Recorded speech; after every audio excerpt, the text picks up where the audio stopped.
Substitute teaching in the school district here about, it was November 1st. And I substitute all ages, all groups.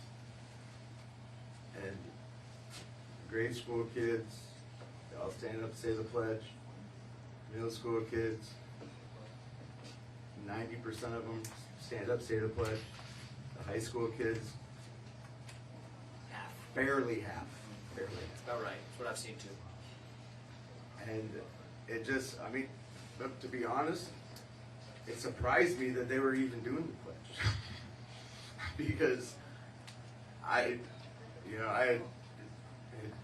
just see, America's just been put down by the media so much.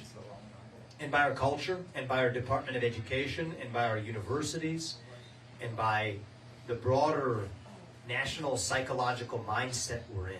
You're so right about that. Well, first of all, thank you for stepping up as a substitute teacher. We do have a shortage of teachers right now, and I thank you for doing what you're doing. I think we have a crisis of national pride in our country. There's no doubt about it. Less than 16% of Gen Z says they're proud to be American. 60% of Gen Z says that they would sooner give up their right to vote than to give up their access to TikTok, actually. That's where we are right now. So we're in a dire place. We have a 25% recruitment deficit in our U.S. military because young people don't want to serve a country they're taught to hate. I don't blame the next generation. I blame my generation and the rest of us failing to provide that level of example. Part of the problem is young people aren't taught about the country anymore. I think every high school senior, maybe suggest this at the high school, every high school senior should have to pass the same civics test that every immigrant has to pass in order to become a voting citizen of this country. You got to have skin in the game to play in the game. I don't think that's too much to ask. But I think this is also half the job of the next U.S. president. This is what makes being the president a little different than being a senator or a congressman. Where there, almost 100% of the job is policy. Are you setting the right policies? So be it. But when it comes to the presidency, half the job of the next U.S. president isn't just to set policy. It's to revive our national character, actually. To answer who we are as Americans. Reagan, when he left office in January of 1989, he gave a farewell speech that was one of the greats of all time. Think of all the things he could have picked. One of our greatest presidents. Getting us to the near end of the Cold War. Growing the economy, getting us out of stagflation. He didn't pick any of those things. The thing that Ronald Reagan picked, and he said he was most proud of when he left that White House, was that we revived our missing national character that we lacked when I first took office in '81. That's what he said. I think a lot about what do I want to tell you in January 2033 when we leave the White House. That's the destination. It's not November 2024. It's January 2033 when our family leaves that White House after 2 terms. What do I want to tell you that we actually did? I'll tell you we shut down the deep state. I'll tell you we grew this economy as a direct result of that. That we declared economic independence from communist China.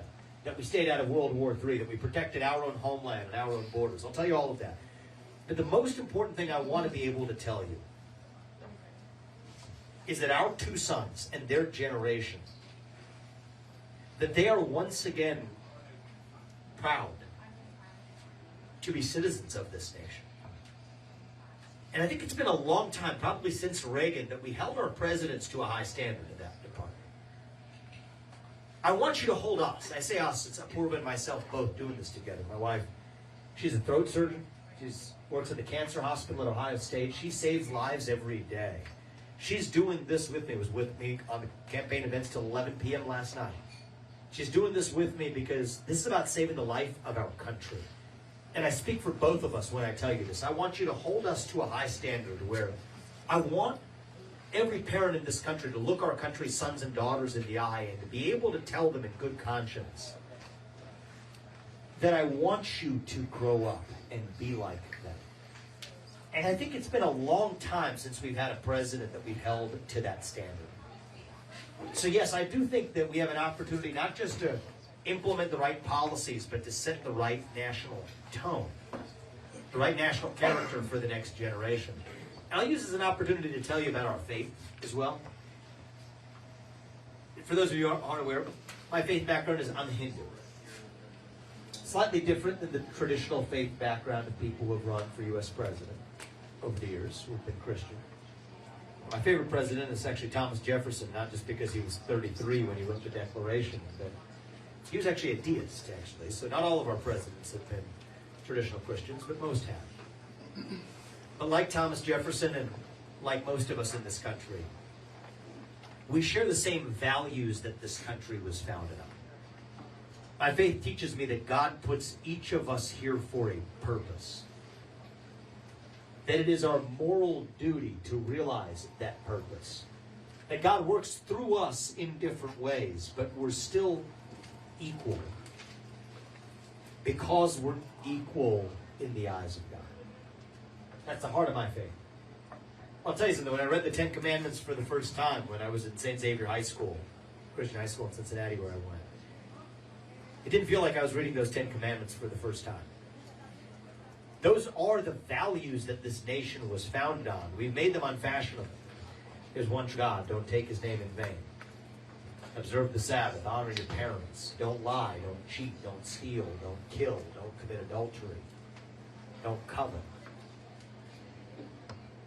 One of the things I will say is it's my duty as your next president not just to get in there and shut down the deep state, and we will, but to make faith and family and patriotism and hard work cool again in this country. I think we're pretty cool.